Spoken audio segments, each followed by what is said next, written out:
This is Sean with Voices of Racing, and we're honoring the Unsers with a race legend that's basically known the Unsers his whole life. Uh, how you doing, Michael Andretti? I'm good, thanks, Sean. All right, so where are you located right now? I see a lot of your trophies behind you I'm at my house in Indianapolis. in Indianapolis and Fishers. Yep. All right, so we're going to be honoring the Unsers, and just to kind of give a little bit of backstory, you started when you were 9 years old in karts, and for the first 8 years out the gate, you won 50 out of 75 races. Why don't you kind of talk about your progression from there and some of your first encounters with the Unsers? Yeah, so most drivers start in go karts, and I was no different. And I got to the age of like 16, 17, and I had to decide what I wanted to do, if this is what I really wanted to do. So I went to about three or four race driving schools, and at every one that I went to, I was normally the quickest or one of the quickest students they've ever had. So at that point, then I felt like, well, okay, I have it. So that's when I ended up pursuing it, and I went from there to Formula Ford racing, and won the Northeast Division Championship there. And then the next year, I went into Super V racing, and that's where I actually had my first races against Al Jr.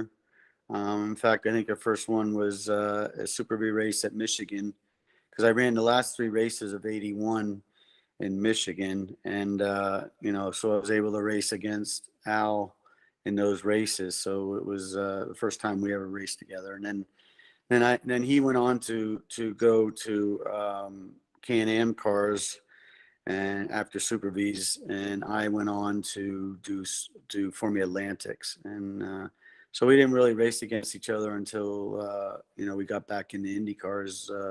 My first race was in the end of 1983. I ran the last three races of that season, and then from then on we raced each other a lot. And at that point, too, it was pretty cool because Al Senior was still driving, and my dad was driving, so. There was a lot of talk about the father-son stuff, and a lot of comparisons and things. So it was those were fun times. All right, so it's a nice lead in there. So this is at the Michigan International Speedway, Correct. and we've got Roger Penske Jr., your father, and yourself, Bobby Unser Jr., Al Unser, and obviously Al Unser Jr. So if you could kind of, explain this day, what was going on, and also, I mean, what you just kind of thought of having the fathers and the sons in this shot, and just, I'm not sure would happen a lot throughout the racing history, but it's a pretty epic photo.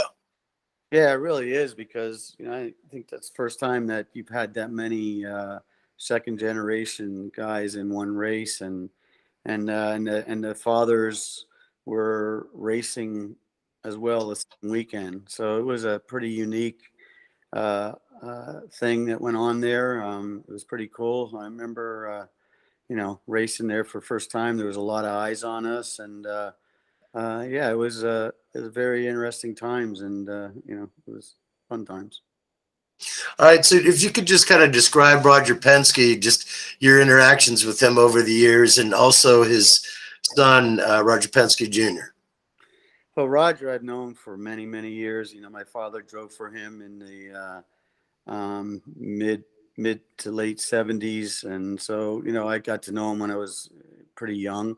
So I've known him my whole life. Roger Jr., we became friends. When we were probably about this age, we hung out a bit together, and so it was yeah, good relationship. All like I said, I've known all these guys almost my whole life, so it's been pretty crazy. So here's a shot of Bobby Unser and your dad. Do you have any idea how long ago this would have been?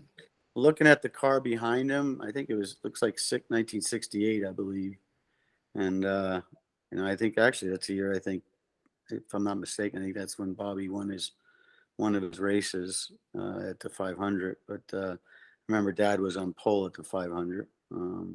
But I think in those times, though, Dad and Bobby hung out a lot together.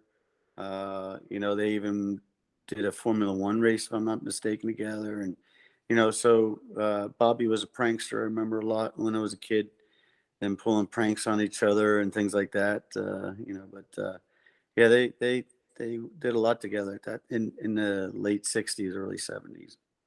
Did you ever go out snowmobiling with them in Chama? You got any fun stories about that? Yeah, yeah, we went there once. I'd say it was probably, geez, oh, whiz, I don't know, early '80s, maybe mid '80s.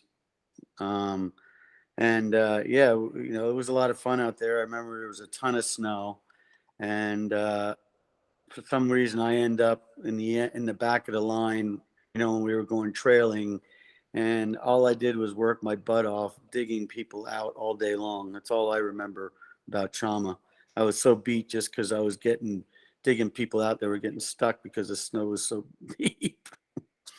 Were you running on Bobby's airstrip, or you guys up in the mountains? Did you ever run on his airstrip? No, never on. I've never even seen that. No, we were up in the mountains somewhere. It was so long ago, I don't really remember much. But All right, so this is a great shot of Marco, yourself, and your dad. And you said Marco was around 5 years old at this age. Did you already get him in a cart or anything at that age, or? no, but he was driving four wheelers and things like that. He did a lot of that, so he was already experienced. In fact, you know, he started when he was like 3 years old on four wheelers, and you know, by the time he was 4 years old, I couldn't keep up with him on a four wheeler because he was so light. You know, so so there was definitely a hint that you know, he was going to be pursuing this. And yeah, that's a pretty cool picture. I mean, three generations there early, and that was in 1992. You can see with the car there. And So did Marco, as he was a child, kind of pushed to go into racing? Was he always saying, "Dad, I'm going to be just like you and Grandpa"? um, yeah, I think when he first got into it, though, I think he felt like he was doing it because he had to do it, and then he wasn't really having fun doing it. So, you know, I saw it in his eyes. I knew the pressure he was under because it was a little bit like, you know, when I was doing it as well. It was just like, you know, there was a lot of eyes on you, and you know, I actually wasn't having fun, as much fun because of that. And I wish Dad would have had that experience. So I said to Marco, "Dude, I can tell you, you're not. You know, this isn't. You're not having fun doing it." I said, "Why don't you just quit?" So you know, I had him quit for a while, and then about, I don't know, probably 6 months later, he came back. You know, really asking me to. He still wants to do it. I'm like, well, if you're gonna do it, you got to promise me two things. One is you're doing it because this is what you really want to do and not because of who you are.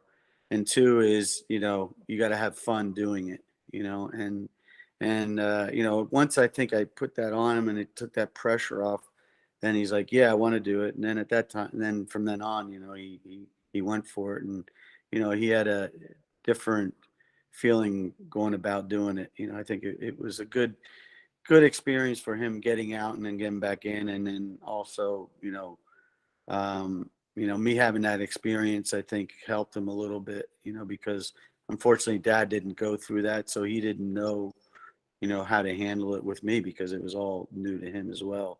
So it was, so yeah, it was interesting. All right, so here's a shot of AJ Foyt, your father, and Bobby Unser. I'd like you to describe Bobby's style of driving compared to AJ's, compared to your dad. If you could kind of, you know, just, I always heard that Bobby was always running and gunning out front, but obviously AJ, he's, you know, been a four-time legend, and your dad's been with him the whole time. So just kind of give a little bit of driving styles.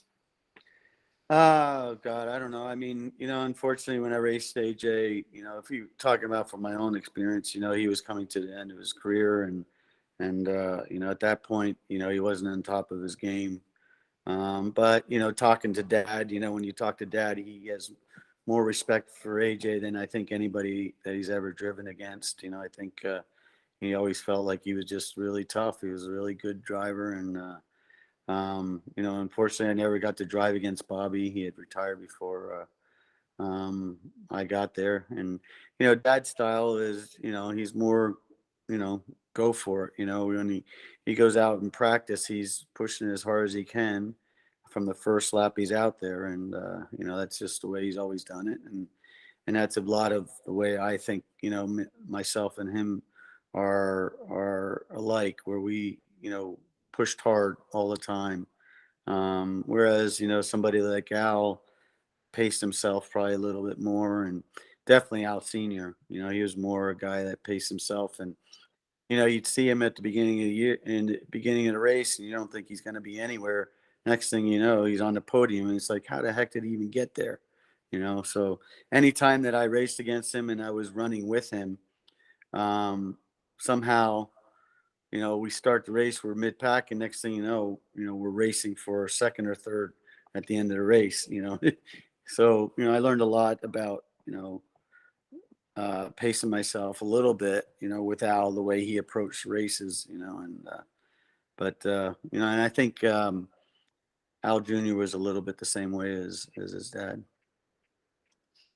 All right, so here's a shot of Paul Newman and Ralph Hansen, and there was Newman Haas Racing is what you and your dad actually ran for. You ran for him twice, is that right? You were with him and then left and came back? Yeah, I left because I went to Formula One in '93, and then I came back with Ganassi, and then I rejoined Newman Haas in '95. Um, just my best memories in racing are really with Newman Haas. It was a family team. We were really close with Paul. We were real close with Carl, and he always gave us good equipment, and we won a ton of races together. It was great times in my career. So definitely miss Paul. He was a great guy, down to earth guy, racer. One of the guys he wants to hang out with the crew and have beers. He was just an everyday good Joe. All right, here's a fun shot of you and your dad and your son on Jimmy Fallon. If you could kind of give the backstory to what the reason was that you guys were out going the show.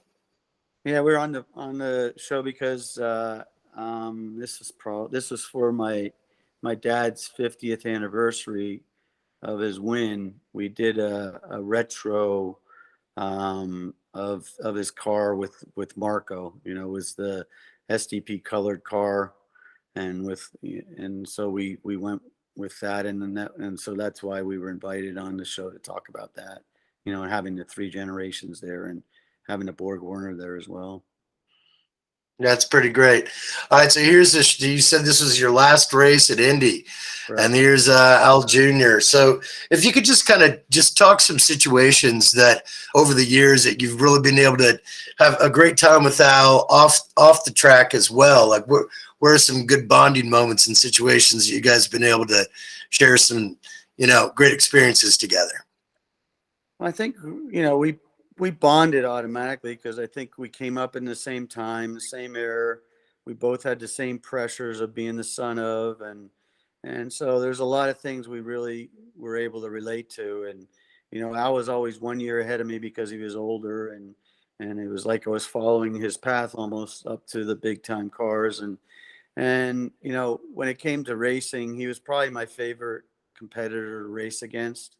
He was just a really hard racer, but as fair as they get. I mean, we could run side by side through 10 corners and still come out the other side. It was that sort of thing. I think we both had a lot of respect for each other on and off the track, and we were close. We never really. I think maybe we got together out of all the races once or twice. And it was yeah, a ton of respect for him. um, always friends off the track, and we wouldn't go and hang out and do things together, but we just be cordial and just always sit down when we see each other. We'd be sitting and talking shop and things like that. So a lot of respect for Al and consider him a good friend. What would you say would be some of your favorite moments racing in? Like which races, which situations, some of the top 2 or 3 situations? Well, my top one's easy. It was my first win at Long Beach. The last 20 laps, Al was just hounding me. He tried everything. He was going inside, outside.